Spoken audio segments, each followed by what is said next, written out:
15ই December ছিল bridal সিজনের ভীষণই একটা পিক ডেট। প্রচুর লোক কিন্তু এই ডেটে বিয়ে করেছে, আর আমারও ছিল কিন্তু একটা ব্রাইডাল বুকিং একদম সকাল থেকে রাত পর্যন্ত। ইয়েস, ঠিকই শুনেছো, সেই সকাল থেকে রাত পর্যন্ত। আর লোকেশন ছিল মানিকতলা।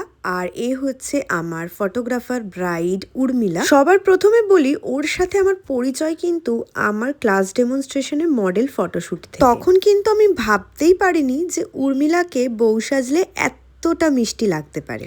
তো উর্মিলা আমার কাছ থেকে ফার্স্টে হলদি লুক নিয়েছিল, তারপরে বৃদ্ধির জন্য সেজেছিল, আর তারপরে ফাইনালি বিয়ের জন্য সাজতে বসে। এত বেশি রিচুয়ালসের জন্য ও একেবারেই আমাদেরকে খুব বেশি সময় দিতে পারে। প্রথমে ও 4:30-র সময় মেকআপ করতে বসে, আবার সে 6টার মধ্যে হাফ মেকআপ হাফ বেরিয়ে যায় কোনো একটা রিচুয়ালস করতে ওর বাড়িতে। আমি কিন্তু ভীষণভাবে প্যানিকড হয়ে গিয়েছিলাম যে এইভাবে যদি ও বেরিয়ে যায়, 6টার সময় ফিরবে কখন, আর আমি কখন ওকে রেডি করব।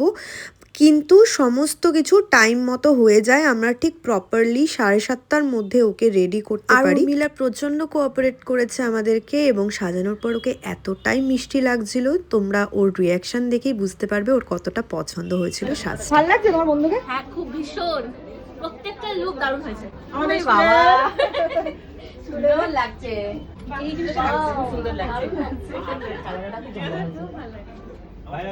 সাজানোটা কেমন লাগছে আপনাদের? ভালো হয়েছে, সাজানোটা খুব ভালো হয়েছে, খুব ভালো সাজানো। রীতিমতো যুদ্ধ করে ওর ফাইনাল লুকটা আমরা কমপ্লিট করতে পারি 7:30টার মধ্যে। তারপর সবার থেকে এত সুন্দর রিভিউ পেয়ে মনের সমস্ত কষ্ট কিন্তু নির্মূল হয়ে গেল। এরকম সাটল মেকআপ করতে চাইলে আমাদের স্ক্রিনে দেওয়া নাম্বারে যোগাযোগ করে নিও। আর লুকটা তোমাদের কেমন লাগলো অবশ্যই জানিও।